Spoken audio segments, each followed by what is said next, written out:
4-7과 4-8이 중요하므로 이 두 가지를 체크해 보도록 하겠습니다. 산업안전기사 필기 건설안전기술 중 두 번째 챕터 건설재해 및 대책에 대해서 배워보도록 하겠습니다. 이전 시간에 대해서는 집안조사를 통해서 땅이 괜찮은지 체크를 하는 단계가 되었다면 이번 챕터에서는 배우는 단계가 건축물을 세우기 위한 가장 기초적인 단계에 대해서 배운다라고 봐주시면 되겠습니다. 가장 기초적인 단계인 만큼 땅을 먼저 평평하게 만들어서 건축물의 기초를 만들어내는 것이 중요한 포인트가 되겠죠. 자, 이렇게 땅을 파내다 보면 토성 및 토사 붕괴의 위험성이 발생되는데 이것에 대해서 한번 설명해 보도록 하겠습니다. 자, 토석은 커다란 돌로 생각해주면 되고 일단 토사 붕괴에 대해서 한번 보도록 하겠습니다. 토사는 우리가 잘 알고 있는 흙에 대해서 생각을 해주면 되는데 토사 붕괴가 자주 발생되는 이유는 대표적으로 흙의 강도가 감소되었기 때문입니다. 자, 흙의 강도가 감소되는 이유로는 높은 수압이 있거나 건조하거나 지속적으로 응력이 발생했을 때 이 흙의 강도가 감소하게 되고 추가적으로 토사 붕괴도 발생하게 되는 것을 알 수가 있습니다. 자, 그럼 여기서는 체크해 볼 것이 무엇이냐면 사면의 붕괴 형태 종류 세 가지만 알고 있으면 됩니다. 첫 번째는 사면 선단 파괴, 두 번째는 사면 내 파괴, 세 번째는 사면 저부 파괴가 있다 정도만 체크하고 넘어가 주시면 되고 토선 및 토사 붕괴의 원인에 대해서 체크해 보도록 할 건데 해당 부분은 실기에서도 간혹 출제되기 때문에 체크를 해주시면 되겠습니다. 그 중에서도 내적 원인과 외적 원인을 비교해서 출제되는 부분이 있기 때문에 딱 글씨를 읽어보았을 때 내적 원인에 대해서 보게 되면 절토 사면의 토질 안면, 그 다음에 성토 사면의 토질, 그 다음에 토석의 강도 조화 딱 읽어보았을 때 외적인지 내적인지 판단할 수 있기 때문에 상대적으로 적은 양인 내적 원인에 대해서 암기해 주시면 되고 대부분 학생들이 절토에 대해서 질문을 해주시는데 절토가 무엇이냐 하면 평지나 경사면을 만들기 위해서 흙을 깎아내는 일을 절토라고 합니다. 자, 그래서 절토가 어떤 뜻을 갖는지 정도 체크하고 넘어가 주면 되겠죠. 그 다음 나머지 부분에 대해서는 이런 것들이 있구나 정도 읽어보면서 넘어가 주시면 되겠습니다. 자, 그 다음에 굴착 작업 등의 위험 방지에서 두 가지 정도만 체크하고 넘어가 보도록 하겠습니다. 먼저 1-1과 1-2에 있는 부분은 꼭 체크하도록 할게요. 필기에서는 잘 출제되진 않지만 실기에서는 많이 출제되는 부분이기 때문에 반드시 체크하고 넘어가 주도록 합니다. 마찬가지로 굴착 작업 시 작업 계획서의 내용 또한 실기에서 많이 출제되기 때문에 체크하고 넘어가 주면 되고 그 다음에 밑에 있는 굴착면의 기울기 기준에 오탈자 부분이 있어서 수정해 보도록 하겠습니다. 먼저 풍화함은 기준이 많이 바뀌었기 때문에 0.8이 아닌 1.0, 그 다음에 연함은 0.5가 아닌 1.0, 그 다음에 경함은 0.3이 아닌 0.5로 수정해주면 되겠고 그 다음에 우측에 있는 기출문제는 삭제해 주시면 되겠습니다. 다음 페이지로 넘어가도록 할게요. 그 다음은 흙막이 공법에 대해서 한번 체크해 보도록 하겠습니다. 흙막이 공법은 왜 하는 것이냐면 집안보다 낮은 곳을 만들 때 사용하는 공법입니다. 형식에 의한 분류를 보게 되면 이러한 것들이 있다 정도만 체크해 주면 되고 그 다음에 마찬가지로 밑에 있는 흙막이 공법의 분류를 보게 되면 이러한 것들이 있다 정도만 체크해 주시면 되겠습니다. 왜냐하면 이러한 것들은 좀 전문 지식이 필요한 것들이기 때문에 모든 것을 암기하지 말고 기출문제에서 나왔던 부분만 체크해서 넘어가 주도록 합니다.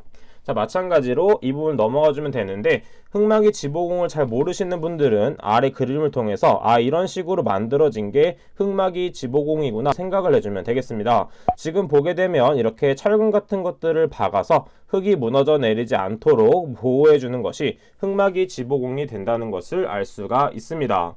자, 그럼 어디 부분이 중요한지 보도록 하면 흙막이 지보공의 정기 점검 사항이 중요한 포인트가 되겠습니다. 마찬가지로 해당 부분은 실기에서 많이 출제되는 부분이기 때문에 반드시 암기해 줘야 되고 각각의 용어들의 설명만 한번 하면서 넘어가 보도록 하겠습니다. 먼저 첫 번째는 부재의 손상 변형 부식 변이 및 탈락의 유무와 상태라고 되어 있는데 자, 이때 부재가 무엇이냐 하면 부재는 구조물의 뼈대를 이루는 여러 가지 재료라고 볼 수가 있습니다. 자, 이때 뼈대는 I죠. 자, 그 다음에 어디 부분을 체크해 보냐면 버팀대의 기납이라고 되어 있습니다. 자, 이때 기납은 무엇이냐 하면 압축하여서 단단하게 한다 라고 봐주시면 돼요. 자, 그래서 단단하게 한다 이 정도만 체크해 주도록 합니다. 자, 그 다음은 어디를 체크해 주냐면 치마 부분입니다. 자, 치마는 아시는 분도 있겠지만 생소한 용어로 볼 수 있기 때문에 힘을 받아서 내려앉은 것입니다. 자, 그래서 흑막이 지보공의 정기 점검 사항은 중요한 부분이기 때문에 반드시 4가지를 암기해 주시면 되고, 앞에 밑줄 친 부분이 키포인트로 작용하기 때문에 반드시 부재의 손상 변형 혹은 접속부, 부착부, 교차부가 나오거나 기납의 정도 혹은 치마의 정도가 나왔을 때는 정답으로 나오게 된다라는 것을 체크해 주면 되겠습니다. 자, 그래서 우측의 기출문제를 같이 보도록 하면 점검해야 하는 사항과 가장 거리가 먼 것은 나와 있습니다. 자, 그럼 보게 되면 부재, 그 다음에 버팀대, 그 다음에 부재에 대해 나와 있고 뜬금없이 지표수의 흐름 상태가 나와 있습니다. 따라서 3번의 답을 골라주면 되는 것이겠죠. 자, 그 다음에 넘어가도록 하면 밑에 있는 계측기 부분은 가볍게 체크해주면 되고, 잠암 내 굴착 작업 시 위험 방지에 대해서 보도록 하겠습니다. 잠암 또는 우물통에 대한 것은 생소한 용어이기 때문에 우측의 그림을 통해서 이런 것이 잠암 혹은 우물통이구나 체크해주면 되겠죠. 자, 그래서 이것도 마찬가지로 실기에서 출제되는 부분이 있기 때문에 꼼꼼하게 암기해 주도록 합니다. 첫 번째는 치마 관계도에 따라서 굴착 방법 및 재활용 등을 정해야 되고, 바닥으로부터 천장 또는 복가지의 높이는 이렇게 숫자나 단위로 있을 때는 꼼꼼하게 암기해 주는 게 포인트가 되겠죠. 자, 그래서 반드시 이 2가지는 암기하고 넘어가 주도록 합니다. 여기서 마찬가지로 굴착 작업 시 작업계획서의 포함 사항 부분, 이 3가지 또한 실기에서 출제되는 부분이 있기 때문에 반드시 체크하고 암기해 주시면 됩니다. 그 다음에 터널 굴착 공법도 이러한 것들이 있다 정도만 체크해 주도록 하고, 마찬가지로 4-4와 4-5를 체크할 건데 4-4는 추가적으로 실기에서도 출제되는 부분입니다. 그래서 이 3가지는 반드시 외워주면 됩니다. 첫 번째는 터널 지보공을 설치, 두 번째는 록볼트를 설치, 세 번째 부석을 제거한다. 반드시 암기해 주시면 되겠습니다. 그 다음에 4-6과 4-7을 체크해 주면 되는데 4-6은 넘어가도록 하고 4-7과 4-8이 중요하므로 이 2가지를 체크해 보도록 하겠습니다. 왜냐하면 4-7과 4-8 또한 실기 시험에서 출제되기 때문이죠. 자, 해당 부분에 대한 모든 암기법을 만들고 싶지만 암기법을 너무 많이 만들면 오히려 혼동이 올 수 있기 때문에 이런 식으로 정리를 한 다음에 암기법이 생각날 때만 몇 개씩 만들어주는 게 중요 포인트가 되겠습니다. 자, 그러면 여기서 포인트가 되는 것은 어디가 되냐면 밑에 있는 3번, 4번이 포인트가 되는 것을 알 수가 있습니다. 왜냐하면 우리가 앞에서 한번 체크했던 흑막이 지보공과 같은 용어가 나오기 때문이죠. 왜냐하면 부재의 접속부 및 교차부, 그 다음에 부재의 손상 변형 부식, 탈락의 유무 및 상태는 흑막이 지보공과 똑같다는 것을 알 수가 있습니다. 따라서 추가적으로 1번과 2번만 암기한다면 쉽게 찾아낼 수 있는 부분이 되겠죠. 그 다음에 4-8에 있는 자동 경보 장치의 작업 시작 전 점검 사항은 무엇이냐면 계기의 이상 유무, 그 다음에 검지부의 이상 유무, 마지막으론 경보장치의 작동 상태를 체크해 보면 되겠습니다. 그래서 이 정도만 체크해보면 되고 나머지는 다시 읽어보고 넘어가도록 하겠습니다. 자, 그 다음에 떨어짐 추락, 재해 및 대책에 대해서 한번 보도록 하면, 떨어짐 추락은 높은 곳에서 아래로 떨어짐으로 해서 발생되는 재해다라고 봐주시면 됩니다.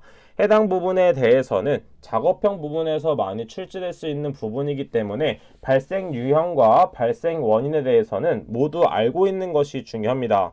왜냐하면 작업형을 공부할 때는 어떠한 영상을 주어주고 그것에 대한 발생 원인과 발생 유형을 보게 되는데 모든 영상을 직접 볼 수가 없기 때문에 대략적인 상황에 대한 것을 모두 숙지하고 있는 것이 중요한 포인트가 됩니다.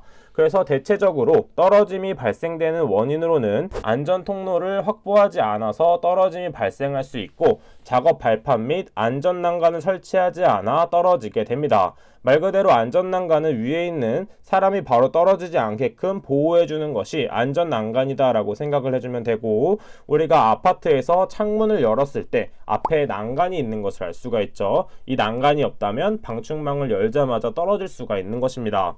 그 다음에 추가적으로 안전 난간이 있다고 하더라도 추락 방어망이 없다면 다칠 수가 있겠고, 그 다음에 개인 보호구를 반드시 착용해 줘야 됩니다. 지금 우측에 있는 그림을 보게 되면 안전대를 착용해서 이런 식으로 고리에 걸어줘야 됩니다. 왜냐하면 아무리 추락 방어망이 있다고 하더라도 사람이 떨어짐으로 해서 발생하는 충격이 있기 때문에 반드시 이렇게 안전대를 걸어주는 게 포인트가 되겠습니다. 이것은 집도 마찬가지지만 작업장의 정리 정도는 반드시 해줘야 되는 것이죠. 왜냐하면 사고가 발생되는 원인은 대체적으로 넘어짐으로 해서 떨어지는 것까지 연결이 되기 때문입니다. 그래서 이게 별거 아닌 것처럼 보이지만 정리 정도는 반드시 중요한 포인트가 된다는 것을 체크해주면 되겠죠. 자, 그래서 이런 것들이 있구나 하면서 쭉쭉 넘어가 주면 됩니다. 중요 포인트 부분만 체크를 하고 넘어가도록 할게요. 몇 페이지까지 가냐면 437페이지까지 와주시면 됩니다. 자, 그러면 떨어짐 방지용 방어 설비에 대해서 한번 보도록 하겠습니다. 첫 번째는 작업 발판에 대한 것인데, 그 중에서도 달비계 최대 적재 하중에 대한 부분이 많이 출제되고 있습니다. 실기에서도 많이 출제되고 있죠. 자, 우측에 보게 되면 요즘엔 많이 기계화가 되긴 했지만 아직도 사람 손으로 하는 부분이 많습니다. 아파트 외벽을 칠하는 부분이나 아파트 외벽에 있는 청소 부분을 할 때도 이렇게 매달려서 청소하는 것을 알 수가 있겠죠. 따라서 이렇게 매달려서 청소를 하거나 페인트 칠을 하는 것이 바로 달비계에 해당됩니다. 자, 그래서 달비계 적재 하중 중에서 안전계순을 모두 암기해야 되는데, 이때는 어떤 식으로 암기하면 되냐면 상대적으로 보았을 때 와이어 로프와 달기 강선이 나와 있습니다. 상대적으로 줄 같은 것들은 목재나 강철에 비해서는 약한 존재라고 파악할 수가 있겠죠. 따라서 약해진다는 것은 그만큼 안전도가 높아야 된다라고 생각을 해주면 되는 것입니다. 따라서 로프나 선 같은 게 있을 경우에는 안전해야 되기 때문에 안전계수가 10 이상이어야 되는 것이고, 그 다음에 달기 체인과 달기 훅에 대해서는 로프에 비해서는 안정적이지만 다른 것에 비해서는 중간 정도 하기 때문에 2분의 1 값인 5 이상이 된다라는 것을 체크해주면 되겠습니다. 그 다음 마지막에 강대와 달비계의 하부 및 상부 지점의 안전계수는 강재와 목재로 나눌 수가 있는데, 이때 강재는 우리가 잘 알고 있는 강철로 생각해 주시면 됩니다. 상대적으로 생각을 해봤을 때 강철과 나무를 비교해 보면 상대적으로 강철이 강하다는 것을 알 수가 있습니다. 따라서 목재에 비해서는 안전계수가 낮아져 되는 것이겠죠. 따라서 강재의 경우에는 5의 절반인 2.5 이상이면 되고, 목재의 경우에는 5 이상으로 체크해주면 되겠습니다. 단순하게 암기하는 것도 좋지만 상대적으로 비교를 해서 어떠한 비율적으로 암기하는 것도 포인트가 되는 것을 알 수가 있겠죠. 따라서 약할수록 안전계수가 높아진다라고 암기를 해주시면 되겠습니다. 자, 그 다음은 작업 발판의 구조에 대해서 한번 보도록 할 건데, 작업 발판은 건축물을 쌓았을 때 대략적으로 그림을 그려보면 이런 식으로 철판이 이렇게 있는 것을 볼 수가 있습니다. 그리고 이런 식으로 철판들이 연결되어 있는 것을 볼 수가 있겠죠. 그래서 사람들이 여기 위를 왔다 갔다 하면서 지나가게 되는 것입니다. 그림이 좀 정확하지 않기 때문에 그림을 좀 더 정확하게 보고 싶은 분들은 작업 발판을 검색해서 봐주시면 되겠습니다. 참고적으로 산업안전보건법에 있는 부분에 만화로 표현된 부분이 있는데, 그 부분을 보게 되면 해당 부분을 보다 정확하게 알 수가 있습니다.